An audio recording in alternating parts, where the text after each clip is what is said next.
ಇವತ್ತಿಗೂ ನಾನು ಒಬ್ಬ ಕಾಂಗ್ರೆಸ್ ಸಪೋರ್ಟರ್ ಆಗಿ ನಿಂತು ಹೇಳ್ತಾ ಇದ್ದೀನಿ ಸರ್. ಅವ್ರು ಬಂದು ಮೀಡಿಯಾ ಮುಂದೆ ಇದು ಮಾಡಿ ಅಷ್ಟೇ ಓಪನ್ ಸ್ಟೇಟ್ಮೆಂಟ್ ಕೊಟ್ರೆ ನಾನು ನಾಳೆ ಬೆಳಿಗ್ಗೆ ಅವ್ರಿಗೆ ಓಟ್ ಹಾಕ್ತೀನಿ ಸರ್. ನಾನು ಅವ್ರಿಗೆ ಒಂದು ಮೀಡಿಯಾ ಫೇಸ್ ಮಾಡೋದಕ್ಕೆ ಆಗ್ತಿಲ್ಲ. ರಾಹುಲ್ ಗಾಂಧಿಗೂ ಅವನಿಗೆ ನಮ್ಮ ದೇಶ ನಾವು ಕಾಪಾಡಬೇಕು ಅನ್ನೋದವರಿಗೆ ಯಾವುದೋ ಇದಿಲ್ಲ. ಸರಿ ನಾವು ಮೀಡಿಯಾ ಮುಂದೆ ಬಂದು ಮಾತಾಡ್ತಾರೆ ಸರ್. ನರೇಂದ್ರ ಮೋದಿ ಬಂದು ಮಾತಾಡ್ಲಿಕ್ಕೆ ಹೇಳಿ ಸರ್.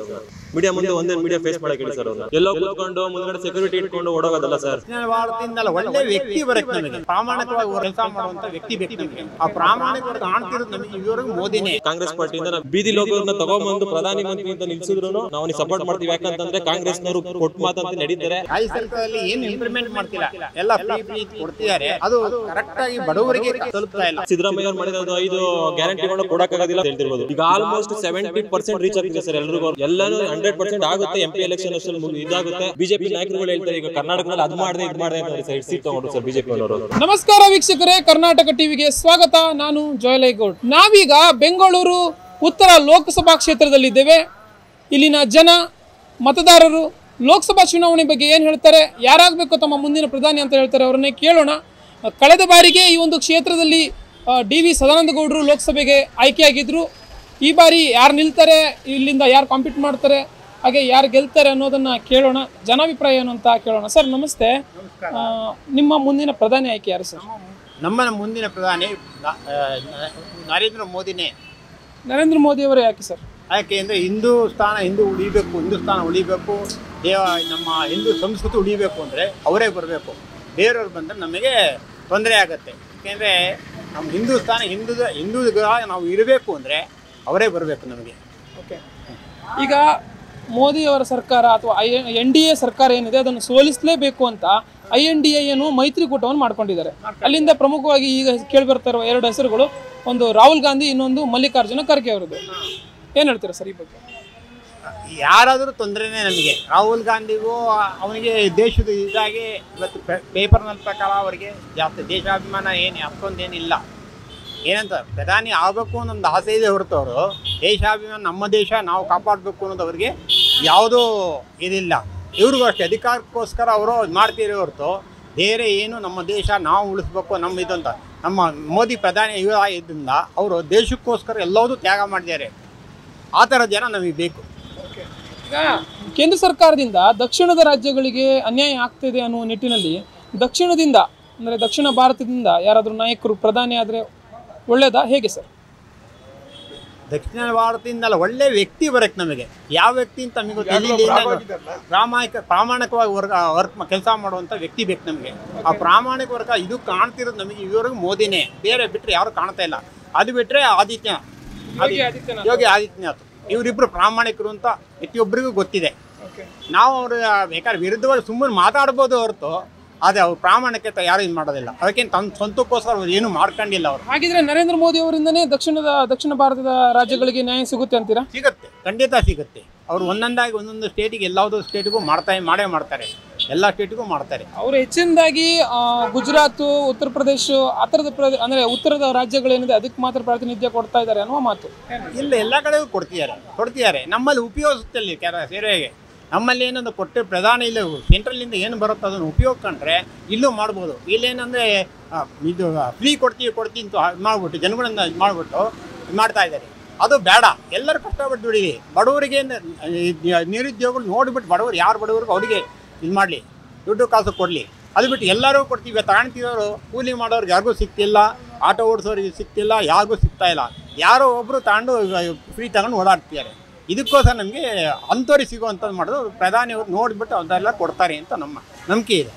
ಸರ್, ಕಳೆದ ಬಾರಿಯ ಲೋಕಸಭಾ ಚುನಾವಣೆಯಲ್ಲಿ ಈ ಒಂದು ಕ್ಷೇತ್ರದಿಂದ ಆಯ್ಕೆಯಾದಂಥವರು DV ಸದಾನಂದಗೌಡರು. ಅದಕ್ಕಿಂತ ಹಿಂದಿನ ಒಂದು ಟೈಮಲ್ಲೂ ಕೂಡ ಅವರೇ ಆಯ್ಕೆಯಾದಂಥವರು 2014 ಮತ್ತು 2019ರಲ್ಲಿ. ಈ ಕಳೆದ 5 ವರ್ಷದ 5 ಬಾರಿ ಒಂದು ಇದನ್ನು ನೋಡಕ್ ಹೋದ್ರೂ ಕೂಡ ಒಂದು ಬಾರಿ ಕಾಂಗ್ರೆಸ್ ಬಿಟ್ಟರೆ ಸತತವಾಗಿ 4 ಬಾರಿ ಬಿಜೆಪಿ ಗೆದ್ದಂಥದ್ದು. ಸೊ ಆ ನಿಟ್ಟಿನಲ್ಲಿ ಈಗ ಮತ್ತೆ DV ಸದಾನಂದಗೌಡರು ಏನಾದರೂ ಇಲ್ಲಿ ನಿಂತರೆ ಅಥವಾ DV ಸದಾನಂದಗೌಡರ ಕಾರ್ಯವೈಖರಿ ಹೇಗಿದೆ ಈ ಕ್ಷೇತ್ರದಲ್ಲಿ, ಏನು ಹೇಳ್ತೀರಾ? ಇವಾಗ ಇಲ್ಲಿರೋದೇನೆಂದರೆ ನಮ್ಮ ಕ್ಷೇತ್ರದಲ್ಲಿ ಇವಾಗ ಗೋಪಾಲಯ್ಯ ನಮ್ಮ ಕ್ಷೇತ್ರದಲ್ಲಿ ಇದ್ದಾರೆ. ಅವರು ಒಳ್ಳೆ ಕೆಲಸ ಮಾಡ್ತಾರೆ. ಇವತ್ತು ಯಾರು ಅವ್ರ ಕೆಟ್ಟ ಹೆಸರು ವಿಧಾನಸಭಾ ಕ್ಷೇತ್ರದ ವಿಚಾರ ಹೇಳ್ತಾ ಇದ್ದಾರೆ ಅಲ್ಲ. ಅದೇದಿಂದ ಈ ನಮ್ಮ ಕ್ಷೇತ್ರದಲ್ಲಿ ಎಲ್ಲ ಕಡೆನೂ ಇಲ್ಲಿ BJPನೇ ಓಟ್ ಹಾಕ್ತಾರೆ. ನಮ್ಮ ಕ್ಷೇತ್ರದಲ್ಲಿ ನಾನು ಹೇಳ್ತೀನಿ, ಬೇರೆದು ನಮಗೆ ಗೊತ್ತಿಲ್ಲ. ಆದರೆ ಎಲ್ಲ ಕಡೆನೂ ಒಳ್ಳೆ ಹೆಸರು ಇದೆ ಅವರಿಗೆ. ಸದಾನಂದಗೌಡರು ಕೆಟ್ಟ ಹೆಸರು ತಗೊಂಡಿಲ್ಲ, ಒಳ್ಳೆ ಹೆಸರು ಇದೆ. ಯಾರನ್ನು ಬೇಕಾದ್ರೆ ವಿಚಾರಿಸಿ ಬೇಕಾದ್ರೆ. ಸರ್, ಈಗ ಲೋಕಸಭೆ ವಿಚಾರದಲ್ಲಿ ಡಿ ವಿ ಸದಾನಂದ ಗೌಡರಿಗೆ ಈ ಒಂದು ಕ್ಷೇತ್ರದಲ್ಲಿ ಅಷ್ಟೊಂದು ಒಳ್ಳೆಯ ಅಭಿಪ್ರಾಯಗಳಿಲ್ಲ ಜನರಿಂದ. ಯಾಕೆ ಅಂತಂದ್ರೆ ಅವರು ಕ್ಷೇತ್ರಕ್ಕೆ ಬರೋದಿಲ್ಲ, ಹಾಗೇನೆ ಕೆಲಸಗಳನ್ನು ಮಾಡಲ್ಲ, ಮತ್ತೆ ಈ ಮೋದಿ ಅವರ ಒಂದು ವರ್ಚಸ್ಸಿನಿಂದ ಮಾತ್ರ ಗೆಲ್ತಾ ಇರೋವಂಥದ್ದು. ಏನು ಹೇಳ್ತೀರಾ?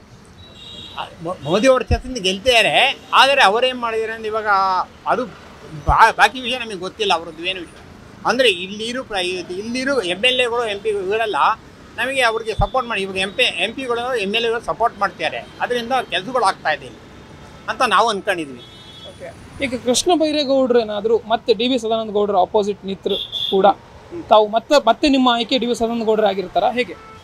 ನಮಗೆ BJPನೇ ಆಯ್ಕೆ ಆಗಿರೋದು. ಯಾರೇ ಪಕ್ಷದ ಮೇಲೆ ಹೋಗ್ತಾ ಇದ್ದೀರಾ ನೀವು? ಮತ್ತೆ ನರೇಂದ್ರ ಮೋದಿ ಅವರ ಒಂದು ನೋಡ್ಕೊಂಡು ಅದನ್ನೇ ನರೇಂದ್ರ ಮೋದಿ ನೋಡ್ಕೊಂಡೇ ನಾವು ಹೋಗ್ತಾ ಇರೋದು.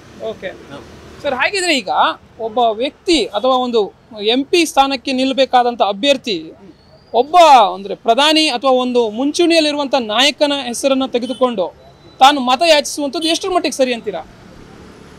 ಈ ಒಂದು MP ಕ್ಯಾಂಡಿಡೇಟ್ ಮತ ಯಾಚನೆ ಮಾಡುವುದಾದ್ರೆ ಅಂದರೆ ಇಲ್ಲಿ ನಿಂತ್ಕೊಳ್ಳೋ ವ್ಯಕ್ತಿ ಮೇಲೆ ಹೋಗುತ್ತೆ. ವ್ಯಕ್ತಿ ಏನಂದರೆ ಅವನು ಕೆಲಸ ಮಾಡಿ ಜನಗಳು ಚೆನ್ನಾಗಿ ಇಟ್ಕೊಂಡಿದಾಗ ಅವ್ರು ಗೆಲ್ತಾರೆ. ಸುಮ್ಮನೆ ಬಂದು ಯಾವುದೋ ಒಂದು ಟೈಮಲ್ಲಿ ಬಂದ್ಬಿಟ್ಟು ಹೋಗಿ ಕ್ಷೇತ್ರಕ್ಕೆ ಬರೆದ ಕ್ಷೇತ್ರ ಇಂಪ್ರೂವ್ಮೆಂಟ್ ಮಾಡದೇ ಇದ್ರೆ ಯಾವ ವ್ಯಕ್ತಿ ನಿಂತರೂ ಗೆಲ್ಲಲ್ಲ. ಆ ಥರ ಒಟ್ಟಾರೆಯಾಗಿ ನಿಮ್ಮ ಆಯ್ಕೆ ನರೇಂದ್ರ ಮೋದಿ ಅವರು. ನರೇಂದ್ರ ಮೋದಿ ನಮ್ಮ ಕ್ಷೇತ್ರದ ಅನುಕೂಲ ಮಾಡೋರು ನಾವು ಗೆಲ್ಲಬೇಕು ಅಂತ. ಸರಿ ಸರ್, ಈಗೇನು ರಾಮ ಮಂದಿರ ನಿರ್ಮಾಣ ಆಗಿದೆ ಅಯೋಧ್ಯೆಯಲ್ಲಿ, ಜನವರಿ 22ಕ್ಕೆ ಇದೊಂದು ಉದ್ಘಾಟನೆ ಇರೋದು. ಸೊ ಆ ನಿಟ್ಟಿನಲ್ಲಿ ಇದೊಂದು ರಾಜಕೀಯ ಕುತಂತ್ರ. ಯಾಕೆ ಅಂತಂದ್ರೆ ಚುನಾವಣೆ ಸಮೀಪಿಸ್ತಾ ಇರುವಂಥ ಸಂದರ್ಭದಲ್ಲಿ ಅಥವಾ ಚುನಾವಣೆಯ ವರ್ಷವೇ, ಚುನಾವಣೆಗೆ ಇನ್ನೇನು ಕೆಲವೇ ತಿಂಗಳು ಬಾಕಿ ಇರೋ ಸಂದರ್ಭದಲ್ಲಿ ಈ ಒಂದು ರಾಮ ಮಂದಿರವನ್ನು ಉದ್ಘಾಟನೆ ಮಾಡ್ತಾ ಇದ್ದಾರೆ ಅನ್ನೋದು ಏನು ಹೇಳ್ತೀರಾ? ರಾಮ ಮಂದಿರ ಮೊದಲು ಇವತ್ತಿನಿಂದ ಅಲ್ವಲ್ಲ, ಅದು ಎಷ್ಟೋ ವರ್ಷದಿಂದ ಅದು ಮಾಡಬೇಕು. BJP ಸರ್ಕಾರ ಬಂದ ನಾವು ರಾಮ ಮಂದಿರ ನಿರ್ಮಾಣ ಮಾಡ್ತೀವಿ ಅಂತ ಅವತ್ತು ಹೇಳಿದ್ರು. ಆದ್ವಾನಿ ಇದ್ದಂತೆ ಆ ಕಾಲದಿಂದನೇ ಬಂದಿತ್ತದು. ಇವರು ವಿರೋಧ ಪಕ್ಷರೇ ನೀವು ಮಾಡಿಲ್ಲ ಅಂತ 2 ಸಲಿಂದ ಗಲಾಟೆ ಮಾಡಿದ್ರು. ಅದಕ್ಕೆ ನರೇಂದ್ರ ಮೋದಿ ಪ್ರಧಾನಿ ಆದಮೇಲೆ ಅದಕ್ಕೆ ಸ್ಟೆಪ್ ತಗೊಂಡ್ರು. ಅಲ್ಲಿ ಆದಿತ್ಯನಾಥ್ ಅದಕ್ಕೆ ಎಲ್ಲರೂ ಜನಗಳೆಲ್ಲ ಸಪೋರ್ಟ್ ಕೊಟ್ಟರಿಂದ ಇವತ್ತು ಹಿಂದೂಗಳೆಲ್ಲ ಸಪೋರ್ಟ್ ಕೊಟ್ಟಿದ್ದರಿಂದ ರಾಮ ಮಂದಿರ ನಿರ್ಮಾಣ ಆಗ್ತಿದೆ. ಅದನ್ನು ರಾಮ ಮಂದಿರವನ್ನು ಏನು ಒಂದು ಉದ್ಘಾಟನೆ ಮಾಡ್ತಾ ಇರೋವಂಥದ್ದು ಆ ಒಂದು ವಿಚಾರಕ್ಕೆ ಮಾತ್ರ ಇರುವಂಥದ್ದು. ಈಗ ಅಂದರೆ ಪ್ರಸ್ತುತವಾಗಿ ಒಂದು ಟೀಕೆ ಕೇಳಿ ಬರ್ತಾ ಇರೋದು ಚುನಾವಣೆ ವರ್ಷದಲ್ಲಿ ಉದ್ಘಾಟನೆ ಆಗ್ತಾ ಇದೆ ಅಂತ. ರಾಮ ಮಂದಿರ ನಿರ್ಮಾಣದ ಬಗ್ಗೆ ಯಾರದ್ದು ತಕರಾರಿಲ್ಲ. ಈ ಬಗ್ಗೆ ಏನು ಹೇಳ್ತೀರಾ? ಇದೊಂದು ಮತವನ್ನು ಸೆಳೆಯುವ ತಂತ್ರವೋ ರಾಜಕೀಯ ಕುತಂತ್ರವೋ ಏನು ಹೇಳ್ತೀರಾ? ಏನು ರಾಜಕೀಯ ಅದು ನಮ್ಗೆ ಅದೇನು ಆ ಥರದ್ದೇನು ಅಭಿಮಾನ ಇದೇ ಇಲ್ಲ ನಮಗೆ, ಅದ್ರ ಮೇಲೆ ಡೌಟೇ ಇಲ್ಲ. ಓಕೆ ಸರಿ, ಹಾಗಿದ್ರೆ ಪ್ರಸ್ತುತ ರಾಜ್ಯ ಸರ್ಕಾರದ ವಿಚಾರವಾಗಿ ಏನು ಹೇಳ್ತೀರಾ? ರಾಜ್ಯ ಸರ್ಕಾರ ವಿಚಾರವಾಗಿ ಇವಾಗ ಏನಂದರೆ ರಾಜ್ಯ ಸರ್ಕಾರದಲ್ಲಿ ಏನು ಇಂಪ್ಲಿಮೆಂಟ್ ಮಾಡ್ತಿಲ್ಲ, ಎಲ್ಲ ಫ್ರೀ ಕೊಡ್ತಿದ್ದಾರೆ. ಅದು ಕರೆಕ್ಟಾಗಿ ಬಡವರಿಗೆ ನಿರುದ್ಯೋಗಿಗಳು ಬಡವರಿಗೆ ತಲುಪ್ತಾ ಇಲ್ಲ. ಯಾವುದೋ ಒಂದು ಇದಕ್ಕೆ ತಲುಪ್ತಾ ಇದೆ ನಮ್ಮ ಅಭಿಪ್ರಾಯ ಅಷ್ಟೇ ಹೊರತು ಬೇರೆ ಇನ್ನೇನಿಲ್ಲ. ಬೇರೆ ಏನು ನಾವು ಹೇಳೋಕ್ಕಾಗಲ್ಲ ಅದು ವಿಷಯವಾಗಿ. ಪಂಚ ಯೋಜನೆಗಳು ಏನು ಈಗ ಜಾರಿಯಲ್ಲಿದೆ, ಕಾಂಗ್ರೆಸ್ ಸರ್ಕಾರ ಜಾರಿಗೊಳಿಸಿರುವಂಥದ್ದು, ಈ ಒಂದು ಯೋಜನೆಗಳ ಪೈಕಿ ಅಂದರೆ ಈ ಎಲ್ಲ ಯೋಜನೆಗಳನ್ನು ತೆಗೆದುಕೊಂಡ್ರು ಇದರ ಅನುಕೂಲ ಇದೆಯಾ ಇಲ್ವಾ ಸರ್ ಜನಕ್ಕೆ? ಅನುಕೂಲ ಮಾಡಿರಿದೆ, ಮಾಡ್ತಾ ಇದ್ರೆ ಇದೆ. ಇವಾಗ ರೋಡ್ ರಿಪೇರಿ ಮಾಡ್ತೀವಿ, ಜನಗಳಿಗೆ ಅನುಕೂಲ ಮಾಡಿ. ಉಚಿತ ಯೋಜನೆಗಳದ್ದು ಅನುಕೂಲ ಇದೆಯಾ ಇಲ್ವಾ ಅಂತ? ಅನುಕೂಲ ಅದೇ ಹೇಳಿದಲ್ಲ, ಸರಿಯಾದವರಿಗೆ ಸರಿಯಾಗಿ ತಲುಪ್ತಿಲ್ಲ, ಬಡವರಿಗೆ ಸರಿಯಾದ ಇಲ್ಲ ಅಂತ ನಿಮ್ಮ ವಾದ. ಲೋಕಸಭಾ ಚುನಾವಣೆಯಲ್ಲಿ ಯಾವ ಪಕ್ಷ ಅಧಿಕಾರಕ್ಕೆ ಬರಬೇಕು, ಹಾಗೇನೆ ಯಾರಾಗಬೇಕು ಮುಂದಿನ ಪ್ರಧಾನಿ? ನಾವೀಗ ಮಹಾಲಕ್ಷ್ಮಿ ಲೇಔಟ್ ವಿಧಾನಸಭಾ ಕ್ಷೇತ್ರ ಹಾಗೇನೆ ಬೆಂಗಳೂರು ಉತ್ತರ ಲೋಕಸಭಾ ಕ್ಷೇತ್ರದಲ್ಲಿದ್ದೇವೆ. ಇಲ್ಲಿನ ಜನ ಅಂತಂದರೆ ಮತದಾರರು ಲೋಕಸಭಾ ಚುನಾವಣೆ ಬಗ್ಗೆ ಏನು ಹೇಳ್ತಾರೆ, ತಮ್ಮ ಮುಂದಿನ ಪ್ರಧಾನಿ ಆಯ್ಕೆ ಮುಂದಿನ ಪ್ರಧಾನಿಯನ್ನು ಯಾರನ್ನಾಗಿ ನೋಡಲು ಇಚ್ಛಿಸ್ತಾರೆ ಅವ್ರನ್ನೇ ಕೇಳೋಣ. ಸರ್ ನಮಸ್ತೆ, ನಿಮ್ಮ ಮುಂದಿನ ಪ್ರಧಾನಿ ಆಯ್ಕೆ ಯಾರು ಸರ್? ನಮಗೆ ರಾಹುಲ್ ಗಾಂಧಿ ಅವರು ಆಗ್ಬೋದು ಅಥವಾ ಕಾಂಗ್ರೆಸ್ ಪಾರ್ಟಿಯಿಂದ ಯಾರು ಬಂದ್ರೂ ಓಕೆ ಸರ್. ಯಾಕಂತಂತಂದರೆ ಇವಾಗ ಮೋದಿಯವ್ರು ನೀವು ಬಂದು ನಮ್ಮನ್ನ ಮೀಡಿಯಾದವರು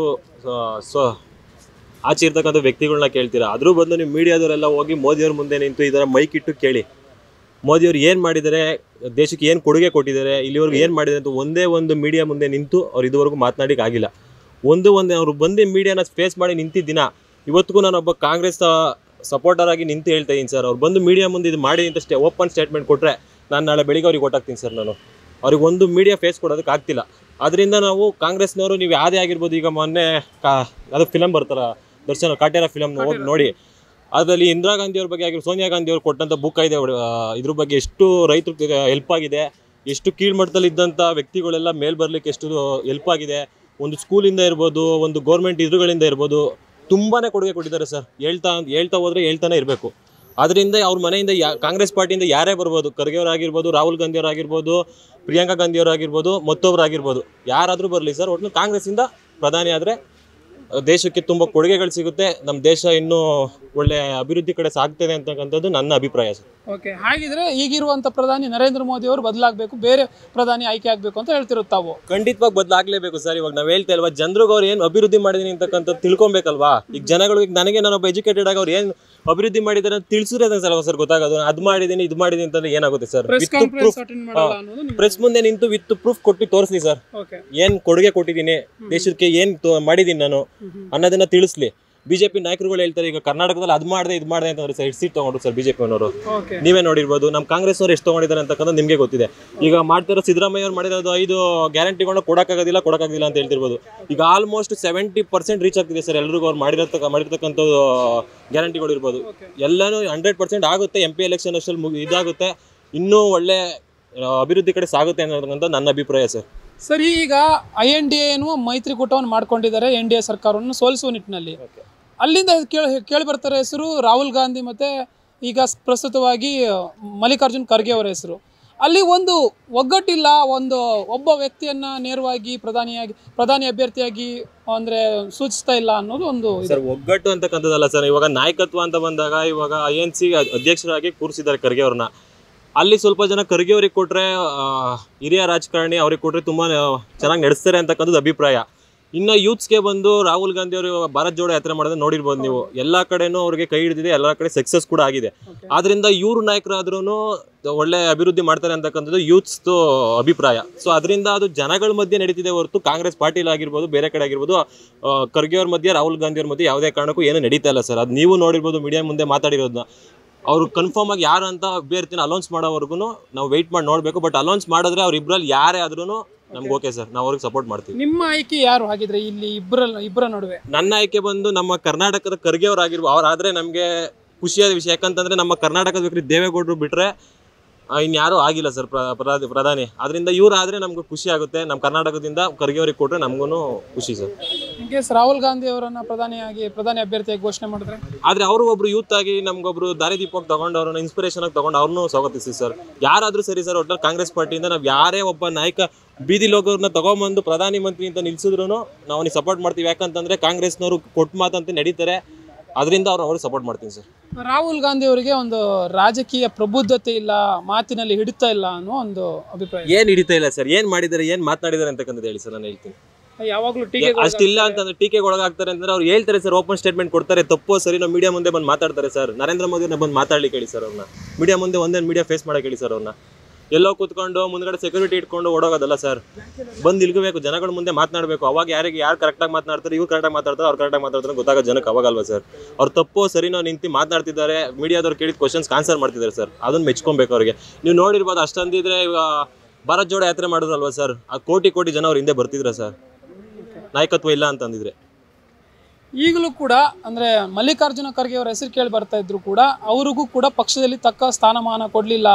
ಹಾಗೇನೆ ಈಗಲೂ ಕೂಡ ಅವರು ಪ್ರಧಾನಿ ಅಭ್ಯರ್ಥಿ ಆಗಲ್ಲ ಅನ್ನುವ ಮಾತಿದೆ ಸರ್. ತಕ್ಕ ಸ್ಥಾನಮಾನ ಅಂತ ನೋಡ್ರಿ INC ಪ್ರೆಸಿಡೆಂಟ್ ಆಗಿ ಕೂರಿಸಿದ್ದಾರೆ ಸರ್. ಇವಾಗ ನೀವು ನೋಡಿದಿರೋ ಒಬ್ಬ ಈ BJP-ನಲ್ಲಿ ಕೀಳ್ ಮಾಡ್ತಿಂದ ಬಂದಂತ ಜಾತಿ ಭೇದ ಅದು ಇದು ಅಂತ ಹೇಳ್ತಿರ್ತಾರೆ ಸರ್. ಒಬ್ಬ ಇದರಿಂದ SC ST ಇದನ್ನ ತಗೊಂಡೋಗಿ INC ಅಧ್ಯಕ್ಷರಾಗಿ ಮಾಡಿರ್ತಕ್ಕಂಥದ್ದು ಇಡೀ ದೇಶನೇ ಮೆಚ್ಕೊಬೇಕು ಸರ್. ಅದನ್ನ ನೀವೆಲ್ಲಾದ್ರೂ ನೋಡಿದ್ದೀರಾ?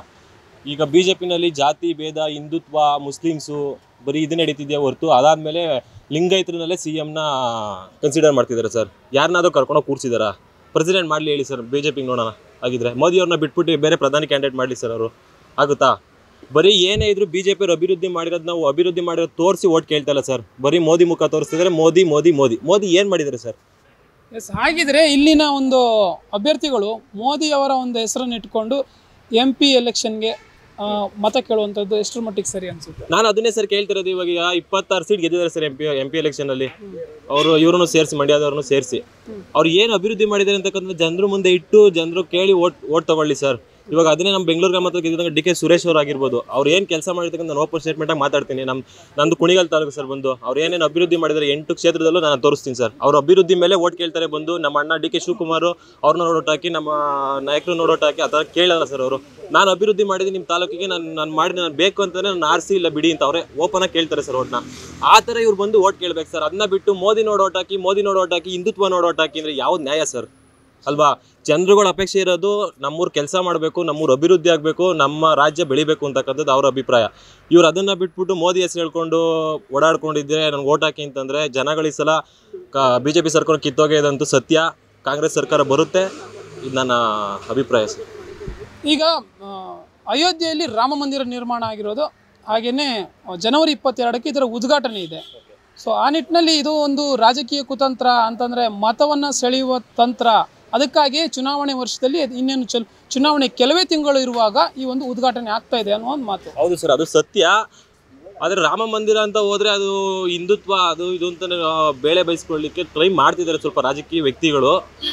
ಅದನ್ನು ಬಿಟ್ಟು ಅವರು ಎಲ್ಲ ಪಾರ್ಟಿಯವ್ರನ್ನ ಕರೆದು ಎಲ್ಲ ಜಾತಿಯವ್ರನ್ನ ಕರೆದು ಮಾಡಿದ್ರೆ ಅದು ರಾಜಕೀಯವಾಗಿ ಏನು ನಡೆಯೋದಿಲ್ಲ. ಬಟ್ ಅವರವರೇ ಬರೀ ಹಿಂದುತ್ವದವರೇ ನಡೆಸಿದ್ರೆ ಅಂತಂದರೆ ಅದು ನಡೆದ ಮೇಲೆ ಗೊತ್ತಾಗುತ್ತೆ ಸರ್ ರಾಜಕೀಯ ಬೇಳೆ ಬೈಸ್ಕೊತಿದ್ದಾರಾ ಇಲ್ವಾ ಅಂತಕ್ಕಂಥದ್ದು ಫಸ್ಟೇ ಹೇಳಲಿಕ್ಕೆ ಅದು ಸರಿಯಲ್ಲ ಅಂತ ಅನ್ಸುತ್ತೆ ನನಗೆ.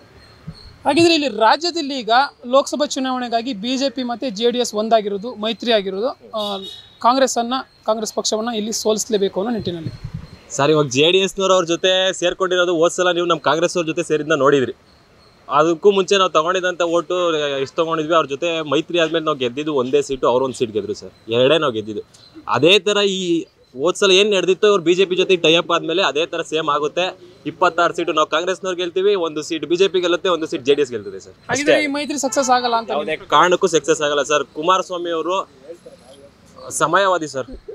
ಅವ್ರಿಗೆ ಎಲ್ಲಿ ಉಪಯೋಗ ಆಗ್ತದೆ, ಎಲ್ಲಿ ಬೆನಿಫಿಟ್ ಇರುತ್ತೆ ಅಲ್ಲಿ ಹೋಗ್ತಾರೆ ಅಷ್ಟೇ ಸರ್. ಅವರು ಯಾವುದೇ ಕಾರಣ ಜನರ ಒಂದು ಅಭಿವೃದ್ಧಿ ಕಡೆ ಅವ್ರು ಸಾಕ್ತಿಲ್ಲ ಅಂತಕ್ಕಂಥದ್ದು ನನ್ನ ಅಭಿಪ್ರಾಯ ಸರ್. ಹಾಗಿದ್ರೆ ಈಗ ರಾಜ್ಯದಲ್ಲಿ ಅಂತಂದರೆ ರಾಜ್ಯ ಸರ್ಕಾರದ ವಿಚಾರಕ್ಕೆ ಬರೋದಾದರೆ CM ಸಿದ್ದರಾಮಯ್ಯವರ ಕಾರ್ಯವೈಖರಿ ಆಗಿರ್ಬೋದು ಅಥವಾ ಪಕ್ಷದ ಒಂದು ಅಂದರೆ ಸರ್ಕಾರದ ಕಾರ್ಯವೈಖರಿ ಬಗ್ಗೆ ಆಗಿರ್ಬೋದು, ಏನು ಹೇಳ್ತೀರಾ ಸರ್? ಅವ್ರು ಮೆಚ್ಕೊಬೇಕು ಸರ್. ಅವ್ರನ್ನ ಅನ್ನದಾತ ಅಂತಲೇ ಕರೀತಾರೆ ಕರ್ನಾಟಕದಲ್ಲಿ. ಆದರೆ ಕಾಂಗ್ರೆಸ್ಸಿಂದ ಅವ್ರ ಸರ್ಕಾರದವ್ರಾಗಿರ್ಬೋದು, ಎಲ್ಲ ಏನು ಗೆದ್ದಿದ್ದಾರೆ MLAಗಳು ಎಲ್ಲರೂ ಸೇರಿ ಮಾಡಿರ್ತಕ್ಕಂಥ ಗ್ಯಾರಂಟಿಗಳು ಅದನ್ನು ಒಳ್ಳೆ ರೀತಿಯಲ್ಲಿ ಸಾಗಿಸಿದ್ದಾರೆ ಸಿದ್ದರಾಮಯ್ಯನವರು. ಇದೇ ಥರ ಇನ್ನೂ ಮುಂದೆ ಚೆನ್ನಾಗಿ ನಡ್ಸ್ಕೊಂಡು ಹೋಗ್ಲಿ ಅಂತಕ್ಕಂಥದ್ದು ನಮ್ಮ ಆಶಯ ಸರ್. ಸದ್ಯಕ್ಕೆ CM ಆಗಿ ಸಿದ್ದರಾಮಯ್ಯನವರು ಇದ್ದಾರೆ. 2.5 ವರ್ಷ ಅನ್ನುವ ಮಾತು ಕೂಡ ಕೇಳಿ ಬರ್ತಾ ಇದೆ ಕೆಲವೊಮ್ಮೆ. ಆ ನಿಟ್ಟಿನಲ್ಲಿ CM ಆಗಿ ಸಿದ್ದರಾಮಯ್ಯನವರು ಮುಂದುವರಿಬೇಕಾ ಅಥವಾ DKಶಿ ಅವರಿಗೆ ಒಂದು ಚಾನ್ಸ್ ಕೊಡಬೇಕಾ ಮುಖ್ಯಮಂತ್ರಿಗಳಾಗಿ? ಸರ್ ಅದನ್ನು ನೋಡ್ತಾ ಹೋದರೆ ಅವ್ರು ಎಲ್ಲೂ ಓಪನ್ ಸ್ಟೇಟ್ಮೆಂಟ್ ಕೊಟ್ಟಿಲ್ಲ ಸರ್. 2.5 ವರ್ಷ ನಾನು, 2.5 ವರ್ಷ ಅವರು ಅಂತ. ಇವಾಗ ಹೈಕಮಾಂಡಿಂದ ಮೆಚ್ಚಿ ಸಿದ್ದರಾಮಯ್ಯ ನಾಯಕತ್ವವನ್ನು ಮೆಚ್ಚಿ CM ಆಗಿ ಕೂರಿಸಿದ್ದಾರೆ. ನಾವೆಲ್ಲ ಕಾರ್ಯಕರ್ತರು ಅದನ್ನು ಮೆಚ್ಚಿ ನಡೆಸ್ಕೊಂಡು ಹೋಗ್ತಾ ಇದ್ದೀವಿ. ಯಾರೇ ಬಂದರೂ DK ಶಿವಕುಮಾರ್ ಬರ್ಬೋದು ಅಥವಾ ರಮೇಶ್ ಜಾರಕಿಹೊಳಿ ಜಾರಕಿಹೊಳಿ ಬರ್ತಾರೆ ಅಂತ ಹೇಳ್ತಿದ್ರು, ಅವ್ರು ಯಾರು ಬರ್ಬೋದು. ಯಾರು ಬಂದ್ರೂ ನಾವು ಸಪೋರ್ಟಿವ್ ಆಗಿರ್ತೀವಿ ಸರ್. ಯಾಕಂತಂದರೆ ಒಳ್ಳೆ ದಾರಿನಲ್ಲಿ ಸಾಕ್ತಕ್ಕಂಥ ಸರ್ಕಾರಕ್ಕೆ ನಾವು ಸಪೋರ್ಟ್ ಮಾಡಬೇಕು. ಅದರಿಂದ ಅವ್ರು ಒಳ್ಳೆ ದಾರಿನಲ್ಲಿ ಸಾಕ್ತಾರೆ, ಸಪೋರ್ಟ್ ಮಾಡ್ತೀವಿ ಸರ್. ಈ ಕಾಂಗ್ರೆಸ್ ಗೌರ್ಮೆಂಟ್ ಅಥವಾ ರಾಜ್ಯ ಸರ್ಕಾರ ಏನಿದೆ ಅದು ಘೋಷಣೆ ಮಾಡಿರುವಂತಹ ಪಂಚ ಯೋಜನೆಗಳು 5 ಗ್ಯಾರಂಟಿ ಏನಿದೆ ಇದ್ರ ಬಗ್ಗೆ ಏನು ಹೇಳ್ತೀರಾ ಸರ್? 5 ಪಂಚ ಯೋಜನೆಗಳು ಸಕ್ಸಸ್ ಆಗಿದೆ ಸರ್. ಒಟ್ಟಿಗೆ ಒಂದು ಹೇಳಿದ್ನಲ್ಲ ಸರ್, 75% ಜನರಿಗೆ ರೀಚ್ ಆಗಿದೆ. ಇನ್ನು 25% ಅಲ್ಲೋ ಇಲ್ಲೋ ಮಿಸ್ ಆಗ್ತಿದೆ. ಯಾಕಂದರೆ ಡಾಕ್ಯುಮೆಂಟ್ ಇರ್ಬೋದು, ರೇಷನ್ ಕಾರ್ಡ್ ಸ್ವಲ್ಪ ಜನ ಸಿಕ್ಕಿಲ್ಲ ಕಾರಣ ಅದರಿಂದ ಸ್ವಲ್ಪ ಇದಾಗ್ತಿದೆ. ಮತ್ತು ಬಸ್ಸಿನ ವಿಚಾರದಲ್ಲಿ ಆಗಿರ್ಬೋದು, ಎಷ್ಟೋ ಜನ ಈಗ ನೀವು ಕೂಲಿ ಕಾರ್ಮಿಕರ ಹತ್ರ ಹೋಗಿ ಮಾತಾಡ್ತಿರೋದು ನಾನು ಸೋಷಿಯಲ್ ಮೀಡಿಯಾದಲ್ಲಿ ನೋಡಿದ್ದೀನಿ. ಅದು ತೊಂದರೆ. ಸ್ವಲ್ಪ ಸ್ಯಾಲ್ರಿ ತೊಗೊಂಡಿದ್ದವರು ಬಸ್ ಚಾರ್ಜ್ ಕೊಟ್ಟು ಓಡಾಡ್ತಾ ಇದ್ರು. ಅವ್ರುಗಳಿಗೆಲ್ಲ ತುಂಬ ಹೆಲ್ಪ್ ಆಗ್ತಿದೆ. ಮತ್ತು ಸ್ಟೂಡೆಂಟ್ಸ್ಗೂ ಕೂಡ, ನಾನು ಒಬ್ಬ ಸ್ಟೂಡೆಂಟ್ ಆಗಿ ಇವಾಗ ಮುಗಿದಿದೆ ನಂದು. ಆ ಸ್ಟೂಡೆಂಟ್ಸ್ಗಳಿಗೂ ಕೆಲಸ ಸಿಗ್ತಾರಲ್ಲ, ಓಡಾಡ್ಕೊಂಡು ಇರ್ತಾರೆ ಪಾಪ, ಅವ್ರಿಗೂ ಇವಾಗ ಬಿಟ್ಟಿದ್ದಾರೆ. ಅವ್ರಿಗೂ 3000 ಸಿಗೋದ್ರಿಂದ ಎಷ್ಟೋ ಒಂದು ಹೆಲ್ಪ್ ಆಗುತ್ತೆ. ಒಂದು ಮಟ್ಟಕ್ಕೆ ಸಕ್ಸಸ್ ಆಗಿದೆ ಸರ್. ಇದೇ ಗ್ಯಾರಂಟಿ ಮೇಲೆ ನನಗೆ MP ಎಲೆಕ್ಷನ್ ಕೂಡ ನಾವು 26 ಸೀಟ್ ಗೆಲ್ಲಲಿಕ್ಕೆ ಒಂದು ಮುನ್ನುಡಿ ಸಿಗುತ್ತೆ ಅಂತ ಅಂದ್ಕೊಂಡಿದ್ದೀನಿ ಸರ್. ಈ ಪಂಚ ಯೋಜನೆಗಳು ಎಲ್ಲೊಂದು ಕಡೆ ತಲುಪ್ತಾ ಇಲ್ಲ, ಹಾಗೆಯೇ ತಲುಪಿದ್ರೂ ಕೂಡ ಅಭಿವೃದ್ಧಿ ಕೆಲಸಗಳಿಗೆ ಹಿನ್ನಡೆಯಾಗುತ್ತೆ ಅನ್ನುವ ಮಾತು ಸರ್. ಅಭಿವೃದ್ಧಿ ಎಲ್ಲಿ ಹಿನ್ನಡೆ ಆಗಿದೆ ಸರ್? ಎಲ್ಲ ಕಡೆ ಸರ್ಕಾರ ನಡೀತಿದೆ ಸರ್. ಇವಾಗ ನೀವು ಮೀಡಿಯಾದಲ್ಲಿ ತೋರಿಸ್ತಾ ಇರ್ತೀರಾ, ಈಗ ಅಭಿವೃದ್ಧಿಗೆ ಎಷ್ಟು ಕೊಟ್ಟಿದ್ದಾರೆ, ಇದಕ್ಕೆ ಎಷ್ಟು ಕೊಟ್ಟಿದ್ದಾರೆ ದುಡ್ಡು. ಇವಾಗ BJP ಸರ್ಕಾರದ 40% ಕಮಿಷನ್ ತೊಗೊತಾ ಇದ್ರು. ಆ 40% ಕಮಿಷನಲ್ಲೇ ನಾವು 5 ಗ್ಯಾರಂಟಿಗಳನ್ನ ಕೊಡ್ತಾ ಇದೀವಿ ಹೊರತು ಬೇರೆ ಯಾವುದ್ರಲ್ಲೂ ಕೊಡ್ತಾ ಇಲ್ಲ ಸರ್. ಹಾಗಿದ್ರೆ ಅಭಿವೃದ್ಧಿ ಆಗ್ತಿದೆಯಾ? ಅಭಿವೃದ್ಧಿ ಖಂಡಿತವಾಗಿ ಆಗ್ತಿದೆ ಸರ್. ನಮ್ಮ ಕುಣಿಗಲ್ ತಾಲೂಕಿಗೆ ನಮ್ಮ MLA ಆದಂಥ ಡಾಕ್ಟರ್ ರಂಗನಾಥ್ ಅಣ್ಣನವರು 85 ಕೋಟಿ ತಂದಿದ್ದಾರೆ ಸರ್. ಅಭಿವೃದ್ಧಿ ಏನಕ್ಕೆ ಆಗ್ತಿಲ್ಲ ಸರ್? 6 ತಿಂಗಳಿಗೆ 85 ಕೋಟಿ ತಂದಿದ್ದಾರೆ ಅಂದರೆ ಇನ್ನು 5 ವರ್ಷಕ್ಕೆ ಇನ್ನೆಷ್ಟು ತರ್ಬೋದು, ಇನ್ನೆಷ್ಟು ಕೆಲಸ ಮಾಡ್ಬೋದು ಸರ್? ಪ್ರತಿಯೊಬ್ಬ MLAನೂ ಯಾರ್ಯಾರು ಒಳ್ಳೆ ರೀತಿನಲ್ಲಿ ಮಾಡ್ತಿದ್ದಾರೆ ಕೆಲಸ ಆಗ್ತಿದೆ ಸರ್, ಯಾರ ಕೈಲಿ ಆಗ್ತಿಲ್ಲ ಅದನ್ನ ಈ ಥರ ಬಿಂಬಿಸ್ತಿದ್ದಾರೆ ಹೊರತು ಅದು ಅವ್ರು ಮಾಡಿರೋ ಗ್ಯಾರಂಟಿಯಿಂದ ಯಾವುದೇ ಅಭಿವೃದ್ಧಿಗೆ ತೊಂದರೆ ಆಗ್ತಿಲ್ಲ ಸರ್.